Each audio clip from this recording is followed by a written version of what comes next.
Ini terjadi sekitar 8,7 juta tahun lalu. Tiba-tiba, padang rumput yang luas mulai terbuka. Awan gas vulkanis dan abu menutupi langit. Aliran lava mengalir menuruni bukit dan melintasi dataran. Dalam beberapa menit, serpihan kaca vulkanis hitam mulai turun dari langit, memusnahkan hewan serta menghancurkan tanaman. Tak butuh waktu lama sebelum tanahnya runtuh, membuka lubang raksasa yang dipenuhi magma panas membara. Ini adalah letusan terbesar dari gunung berapi Super Yellowstone. Raksasa ini, yang sebenarnya adalah salah satu sistem vulkanis aktif terbesar di dunia, dinamai gunung berapi super karena beberapa alasan. Menyebar jauh di bawah tanah dan membentang sejauh ratusan kilometer.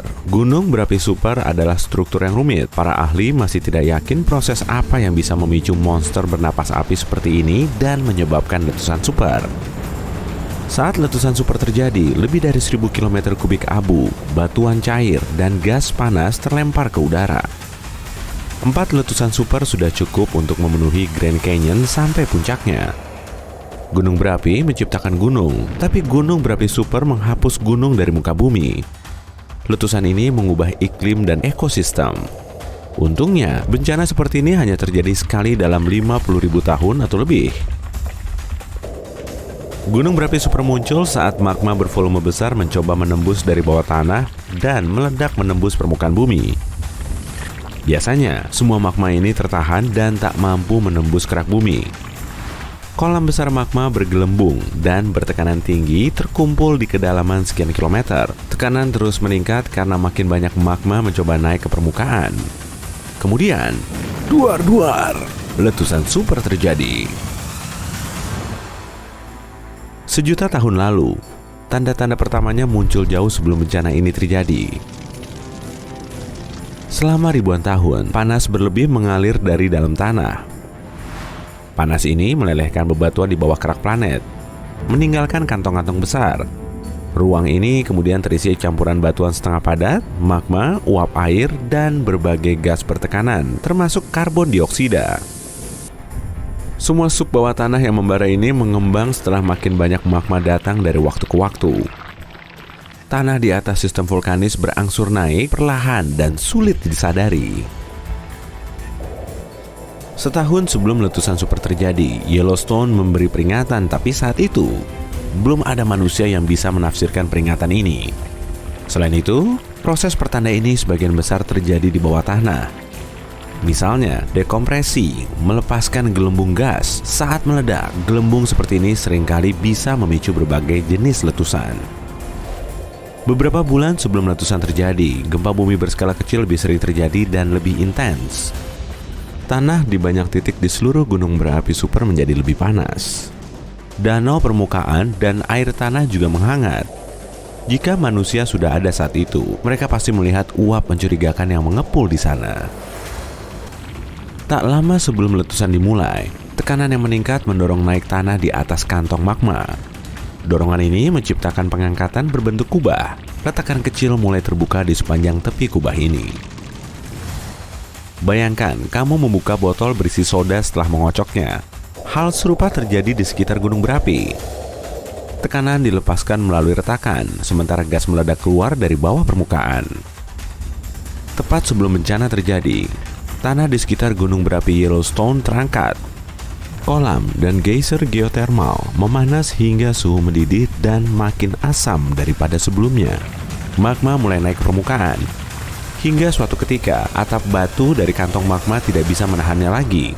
Dan letusan pada akhirnya terjadi. Getaran kecil, tapi konstan, mulai menghantam tanah beberapa hari sebelum bencana terjadi. Namun, guncangan sesungguhnya baru dimulai beberapa menit sebelum letusan. Bersama gemuruh memekakan telinga, lava dan abu super besar meluncur ke udara hingga ketinggian lebih dari 26 km. Dalam beberapa menit, aliran piroklastik mengalir deras ke seluruh area dengan kecepatan fenomenal. Aliran semacam ini berisi campuran cair dari potongan lava setengah padat, abu vulkanis, dan gas panas yang kian mengembang. Bentuknya mirip longsor salju beracun yang sangat panas. Dengan suhu lebih dari 700 derajat Celcius, aliran ini membakar semua yang dilewatinya. Gunung berapi terus memompa abu selama berhari-hari. udara di sana memanas hingga 300 derajat Celcius.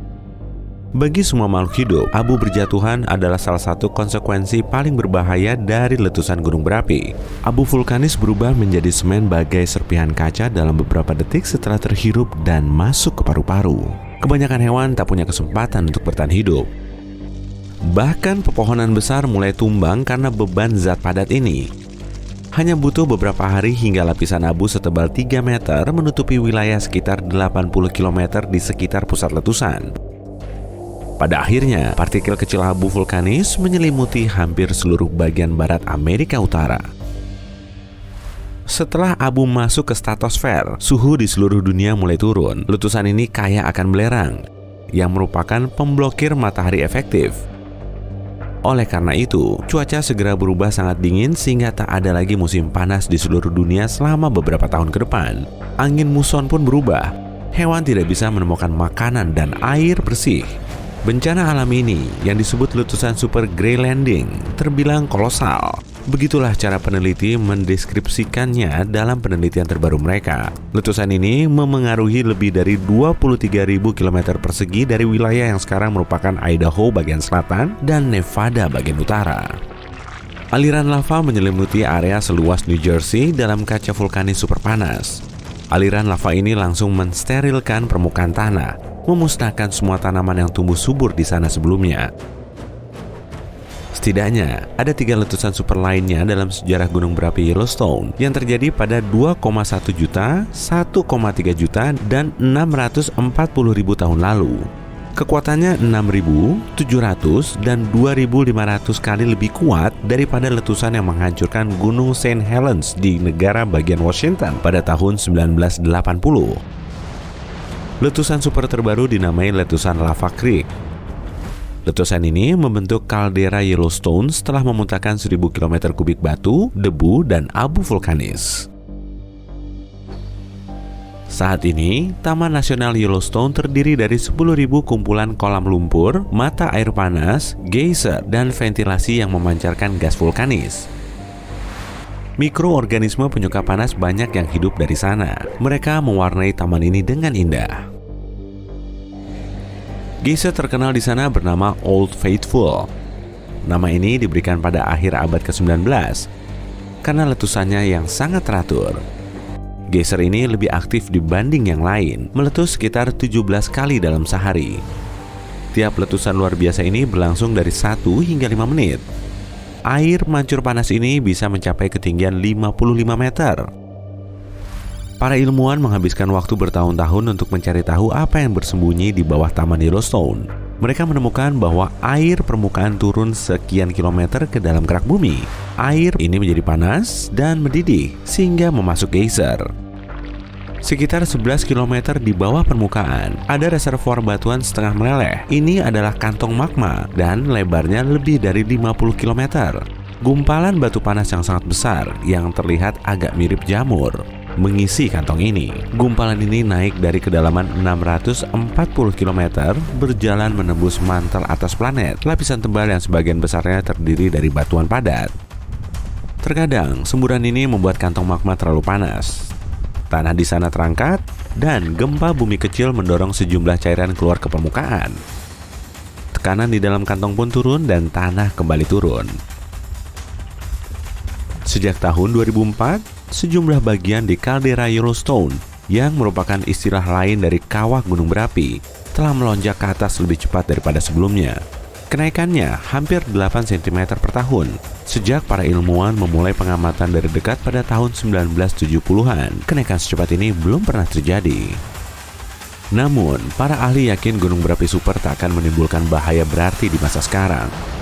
Agar letusan bisa terjadi lagi, setidaknya magma di dalamnya harus 50% cair.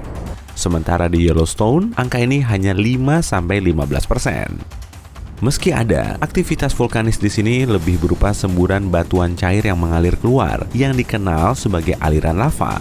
Aliran lava memang berpotensi bahaya, tapi mudah dihindari. Letusan hidrotermal juga bisa terjadi. Saat itu terjadi, sekumpulan besar air panas berlebih yang terperangkap di bawah permukaan akan dengan cepat berubah dari cair menjadi uap. Uap ini bersama dengan air mendidih, lumpur, dan potongan batu akan meledak di permukaan dengan kekuatan besar. Kemudian, puing-puingnya akan menyelimuti area hingga diameter berkilo-kilometer.